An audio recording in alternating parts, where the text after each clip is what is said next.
क्या बात है, किसी जादुई फिल्म की तरह मेरी कॉफी बनाकर लाने तक तुम वहाँ से गायब हो गए थे। ऐसा क्या हो गया? पता है मुझे उस दिन कितना खराब लगा।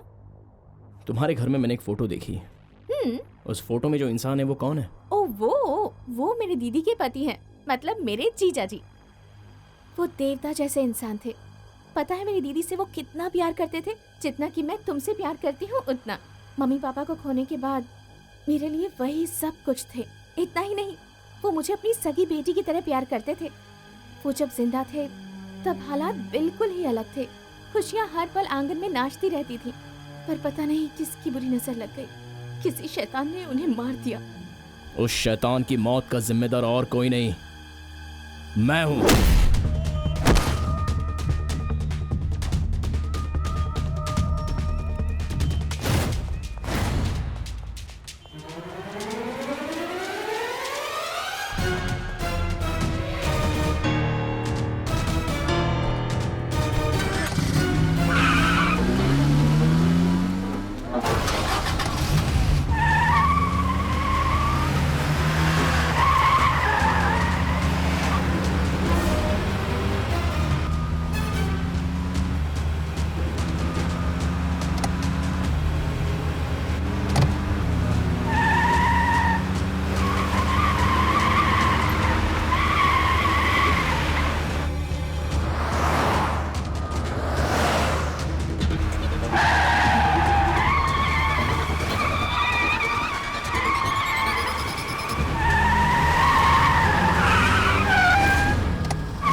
देवता जैसे मेरे जीजा जी की जान लेने वाले पापी हो तुम।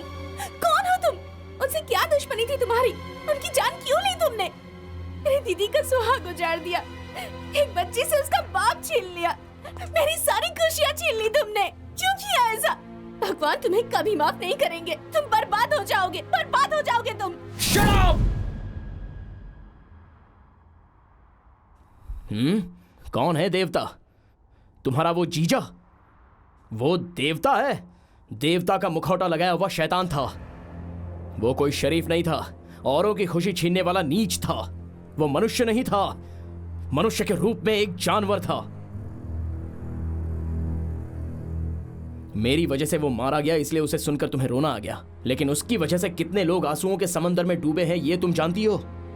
अरे वो तो गर्भगृह के भगवान को भी बाहर निकालने वाला पापी था। इस धरती पर जब अन्याय और असत्य तांडव कर रहा था, तब जैसे श्री कृष्ण ने अवतार लिया था, अच्छों के लिए मर्द बनकर, दुष्टों के लिए शेर बनकर, उन्हें जड़ से उखाड़कर चिता में जलाकर समाधि बनाने के लिए इस धरती पर पैदा हुए थे मेरे पिताजी नरसिम्हा। अच्छी तरह से सोचने के बाद मैंने ये फैसला लिया है। नहीं, देखिए, किसी की जिंदगी में रोशनी लाना अच्छी बात है, पर दूसरों की मदद करके खुद सड़क पर आ जाएं ये अच्छी बात नहीं है। वो कहानी तो आपने सुनी होगी, राजा हरिश्चंद्र सबको त्याग करने के बाद शमशान गए थे। आपकी भी वैसी हालत ना हो जाए। हरिश्चंद्र शमशान पहुंचे, इसलिए वो अजर अमर हो गए। मैं ये फैसला कर चुका हूं, पीछे हटने का सवाल ही नहीं है। देखिए, हॉस्पिटल बनाना कोई खेल नहीं है। आपको पता है उसमें कितना खर्चा आएगा? पता है, इसलिए मेरी जमीन ही नहीं, मेरी सारी संपत्ति बेचने के लिए तैयार हूं। ये मैं डिसाइड कर चुका हूं। आप सब कुछ बेच डालेंगे तो रहेंगे कहाँ? सारे कर्नाटक के लोग मेरे अपने हैं, तो फिर मुझे जमीन की क्या जरूरत है? देखो, जब हम मर जाते हैं तो अपने साथ कुछ भी नहीं ले जाते। हमारी धन दौलत भी हमारी नहीं रहती। हमारे साथ जाने वाली दौलत सिर्फ एक है, और वो है हमारी जनता का प्यार। उनका प्यार ही मेरे लिए सबसे बड़ी दौलत है। देखो, कल जो गरीब हमारे हॉस्पिटल में ट्रीटमेंट के लिए आएगा, उसे सही ट्रीटमेंट मिलना चाहिए। रोते हुए चेहरे पर हंसी आनी चाहिए, तभी मैं हॉस्पिटल बनाने के काम को सफल मानूंगा। ये डॉक्यूमेंट्स ले जाकर डेवलपर को दे दो, वहां से जो पैसा मिलेगा उसे ले जाकर बैंक में डाल दो। तो आपने फैसला सब कुछ सोच कर लिया है? ये नरसिम्हा एक बार जो फैसला कर लेता है उसे बदलने का सवाल ही नहीं है। इस नरसिम्हा की नजर में हार और मौत दोनों एक समान है। एक बार फैसला कर लिया तो कर लिया, जो कहा है वो करो।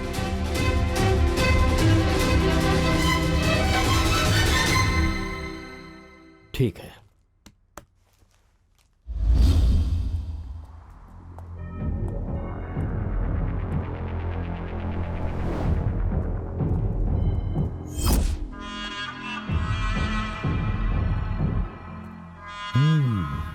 तुम लोग यहाँ क्या कर रहे हो? हमारे सर यहाँ पर 5 स्टार होटल बनाने की प्लानिंग कर रहे हैं। किसके बाप का समझकर ये प्लानिंग कर रहे हो? अरे अपने ही बाप का समझ लो। हाँ दिखाना, इस कागज पर साइन करके दे दो, उसके बाद ये सारी प्रॉपर्टी मेरी हो जाएगी। वैसे मैं तुमसे ये मुफ्त में छीन कर नहीं ले रहा पैसा देकर ले रहा हूँ। देखो, मैं इस जगह पर गरीबों के लिए एक हॉस्पिटल बनाने की सोच रहा हूँ, इसलिए अपना पैसा अपने पास रखो और इज्जत से यहाँ से चले जाओ। जानते हो मैं कौन हूँ?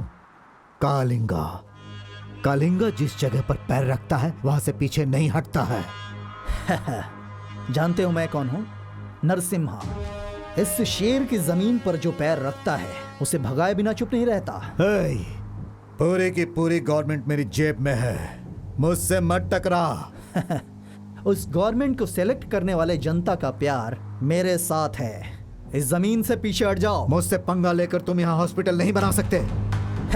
मुझसे टकराओगे तो तुम्हारी समाधि बना दूंगा। मैं यहाँ का सबसे बड़ा डॉन हूँ। मेरा नाम सुनते ही ये पूरा स्टेट हिलने लगता है। पागल जैसी बात मत करो। तुम्हारी रक्षा करने के लिए तुम्हारे पीछे 6 लोग हैं, लेकिन मेरी रक्षा करने के लिए मेरे पीछे कितने लोग हैं ये तुम्हें पता है क्या? ज्यादा फेंक मत भाई। सच में अगर तू हिम्मत वाला और जिगर वाला है तो पहले मेरे लड़कों से लड़कर दिखा, उसके बाद ये सारी प्रॉपर्टी तेरी हो जाएगी। तुम्हारे लड़कों के साथ तुम भी आ जाओ। इस शेर को कौन छूता है ये भी मैं देखता हूँ। ये शेर पंजा फैलाकर जब मारता है तो पंचर बनाने की भी हिम्मत नहीं होती किसी में। चलो आ जाओ। मार डालो इसे।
तूने इस कालिंगा को हाथ लगाया।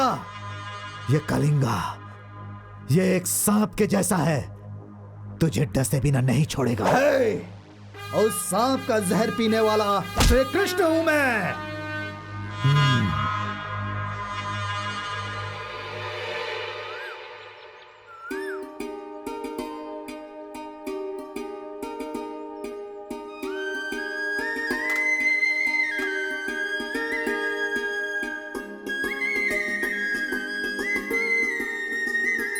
विनायकम गुरुम भानुम ब्रह्मा विष्णु महेश्वरान सरस्वती प्रणम यादव सर्वकार्यार्थ सिद्धे शुभम कल्याणम भवतु। ओम स्वस्ति न इंद्रो वृद्धश्वराः स्वस्ति न पूषा विश्ववेदाः स्वस्ति नास्त्राक्षरो अरिष्टनेमि स्वस्ति न बृहस्पतिर्दधातु। सर्वे भवन्तु सुखिनः सर्वे सन्तु निरामयाः सर्वे भद्राणि पश्यन्तु मा कश्चित् दुःख भाग् भवेत्। भैया भैया विश्वकंठ बैंक में पैसा भरने गया था, वहाँ से वो लापता हो गया है। उसका फ़ोन भी स्विच ऑफ आ रहा है।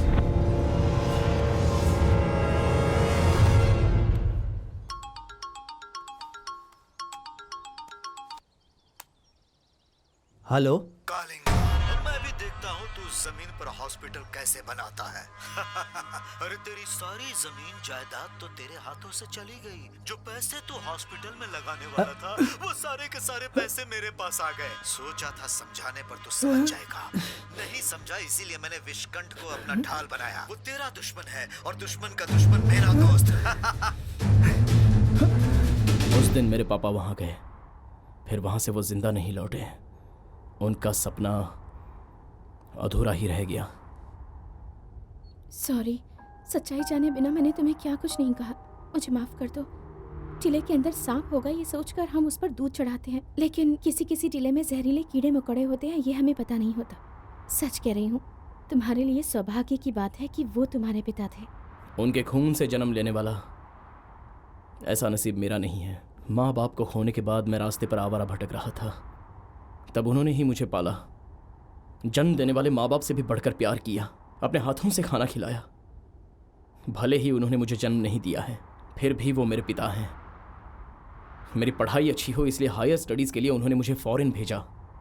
मैंने अच्छी तरह से पढ़ाई करके गोल्ड मेडल लेने के बाद उनके चरणों में मैं वापस खुशी खुशी लौट आया। लेकिन गोल्ड मेडल स्वीकार करने के लिए वो जिंदा नहीं थे। उनकी मौत की खबर सुनकर, उनकी मौत स्वाभाविक नहीं बल्कि हत्या है ऐसा लगा।